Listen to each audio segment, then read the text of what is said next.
In Pakistan, Nawaz Sharif's PMLN party seems to be getting closer to the majority needed to form the next government. Rival political parties are holding protests saying the voting was rigged. In Lahore, supporters of cricketer-turned-politician Imran Khan gathered at a market square, and they're calling for a rerun of the election in constituencies where his party lost. Well, official results are expected later on Monday, but this is what the balance of power looks like now based on an unofficial count. Nawaz Sharif's Pakistan Muslim League PMLN party has 130 of the 342-seat National Assembly. President Asif Ali Zardari's PPP secured 33 seats, and former cricketer Imran Khan's PTI party just behind that with 29. These numbers could change, of course, with some constituencies still being counted. Let's get more now from Mike Hanna, who's live for us in Islamabad. Mike, the figures still coming in. What's the reaction there so far to where we stand now with the results? Well, certainly the situation is now very clear that Nawaz Sharif will be able to form a government, and he will be the country's next prime minister. Whether he's able to form a government without forming a small coalition, that is something that we do not know at this particular time.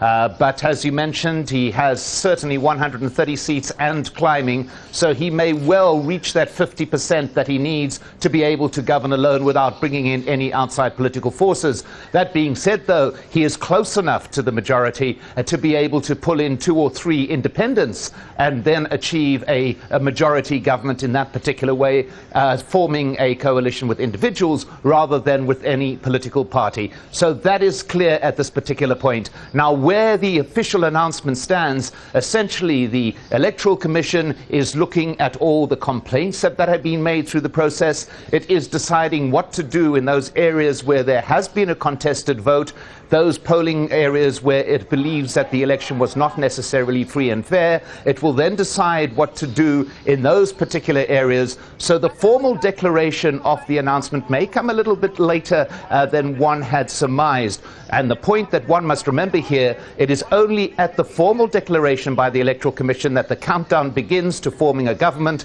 The winner will have 21 days to get a government formed. However, Nawaz Sharif has said that he wants to get that government together as soon as possible. Immediately there's a confirmation of results, he'll be asking the President to summon the National Assembly to elect the government and to appoint him as Prime Minister. Darren.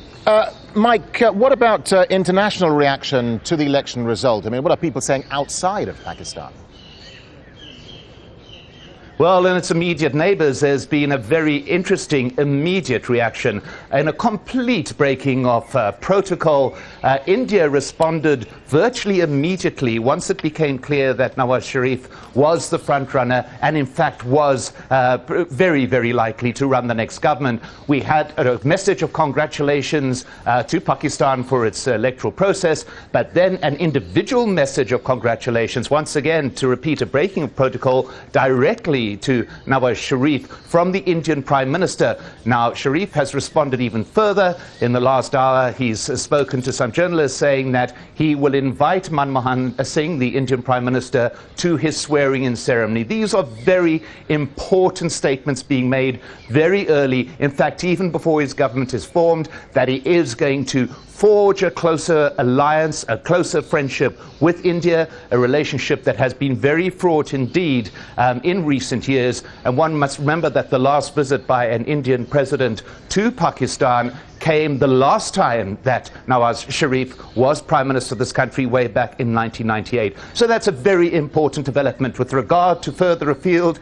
he's reiterated his campaign position that he wants a close relationship with the United States. He will assist the United States as they withdraw their forces from Afghanistan, of great concern, obviously, in Washington. And importantly as well, he will be negotiating, talking about an immediate end to the drone campaign, which has been conducted for a long period of time, which has claimed hundreds of Pakistani lives and which has created a massive political blowback to the previous government and is likely to continue to do so to this one. Mike, thank you.